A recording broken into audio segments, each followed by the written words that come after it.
Good morning, everyone. Thanks to ARM for giving me the opportunity to talk to you about Portal Bio. My name is Anil Narasimha. I'm the Chief Commercial Officer at Portal. We're a Boston-based company kind of developing and introducing a new delivery technology. So as most of you probably know, cell permeability is a massive challenge. How do you get a payload or a cargo into a cell? I'll show you the mechanism of how we do it, which is an alternative to electroporation or viral vectors. For our company, we have two kind of broad application area focuses. One is obviously cell therapy, and then the second one is drug discovery. So how does our mechanism work? So we have a thin silicon membrane with a number of pores in it, which are slightly smaller than the cell size. And so you take your cells and cargo, you push the cells through those pores, they get squeezed or squished. That creates a transient permeability on the cell membrane, which allows cargoes to be uptaken by the cell just through simple diffusion. We're about 2 years old right now. We have over actually 60 plus partners right now and 3 different products that I'll talk about in just a second. A number of partners, customers, including many of the large pharma, and we're pretty excited about the revenue and the growth that we've done in the last couple of years. Just to kind of give you a contrast between viral vectors and electroporation, I won't go through all of these, but maybe a couple of things to point out. Number one is we're integratable with other systems, especially our clinical GMP product that will be integrated into existing cell processing units, so I'll talk about that. And then the other thing that we can do really well is co-deliver multiple payloads at the same time. So, and 2 completely different payloads, and I'll show you some data on that as well. So we wrote a paper on this, but we kind of looked at current transfection technologies. You can kind of group them by cargo and cell type. So one, you have your nucleic acids, DNA, various types of RNA, and then this other category, which is shown on the right-hand column, which is, proteins, small molecules, antibodies, peptides, things like that.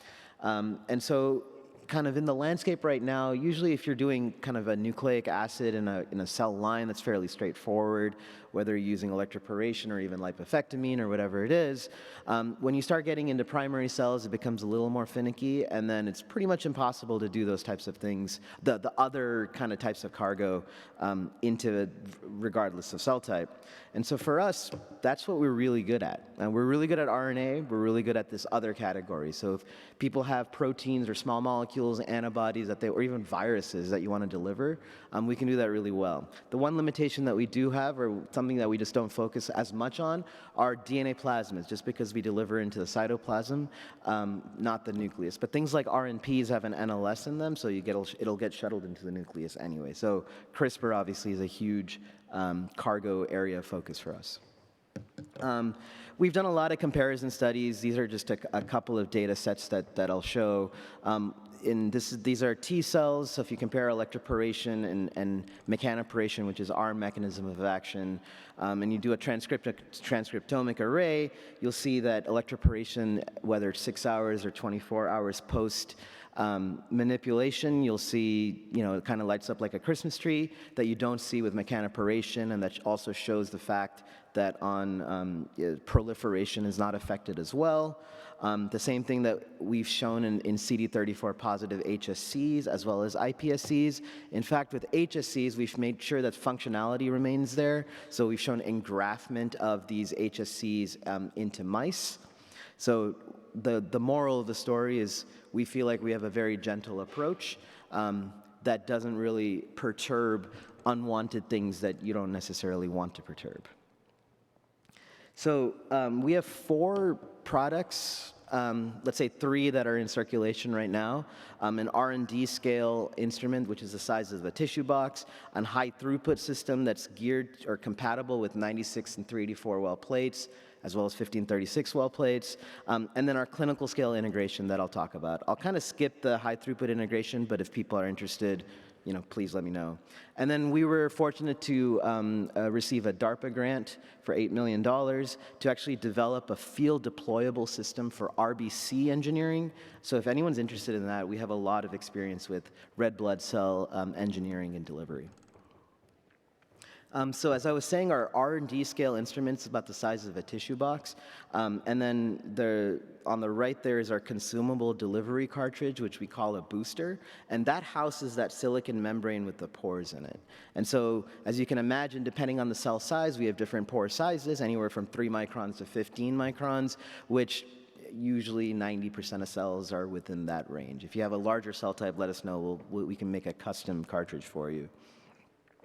So I'm going to show you some representative data. This obviously is not an exhaustive list, and I'll show you some collaboration data as well. Unstimulated or resting T cells are really hard to deliver, usually, as opposed to activated T cells, but we're good at both. So here we're delivering an mRNA, expressing GFP, and we're getting 93% delivery efficiency. As I was saying, we can do multiplex delivery. So here we've taken 3 different payloads and delivered them at the same time. So a CRISPR RNP for B2M, an mRNA expressing GFP, and a dextran, which is a sugar polymer. And then so what we see is 86% of cells basically got all 3 payloads. And the cool thing with our technology, because it's a diffusion process, that if one payload gets into a cell, then all of them are going to get in. There's no selectivity between the different types of payloads that you want to deliver at the same time. That's why you see very few single or double positive cells in this particular experiment. We can do mixed populations of cells, so like PBMCs, if you want to deliver a cargo in. So mRNA here, you still get delivery whether you look at T's, B's, NKs, or monocytes. You can kind of play around with the pore sizes to kind of select one or the other. It's kind of cool. We've done obviously a lot of HSC data, HSC work. So here's an siRNA where we're delivering into CD34 positive HSCs, and we get knockdown as well, and shown there. One of the things that we can do is the cells recover pretty quickly, like within an hour. And so we can do sequential delivery if your application requires that. So here we take T cells and then we deliver a TRAC RNP. And then after activation, we deliver an mRNA, co-deliver an mRNA as well as a B2M RNP CRISPR.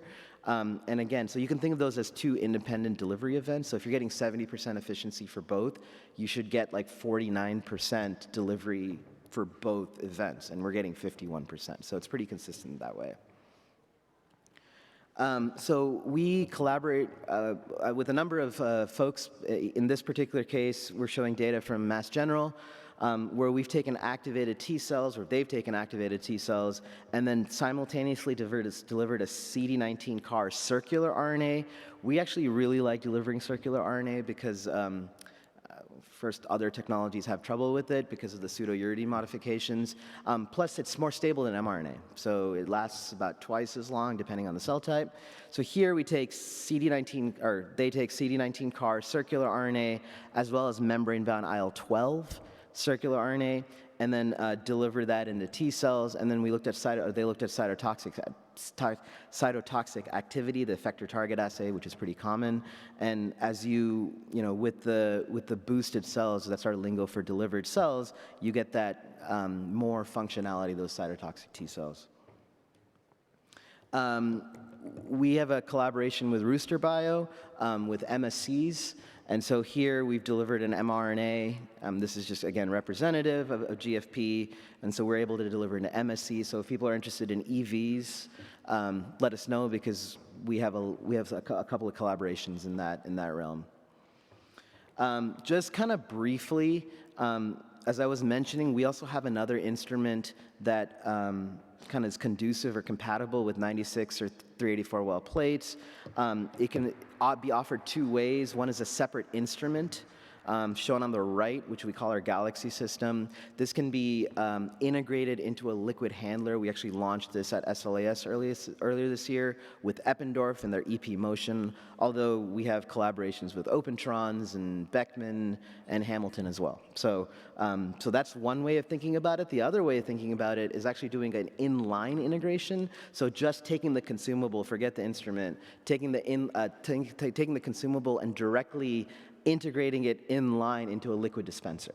And so the idea is, I think I have this. Yeah, so the idea here is you have like your 96 or 384 well plate that is preloaded with your cargo or cargoes of interest, and then you dispense your permeabilized cells into each well. And so now the cargo will be uptaken, you can do whatever you want with them. You can grow them, you can do a cell-based assay on them. So as you can imagine, this is pretty conducive for screening type applications. So are people interested in that?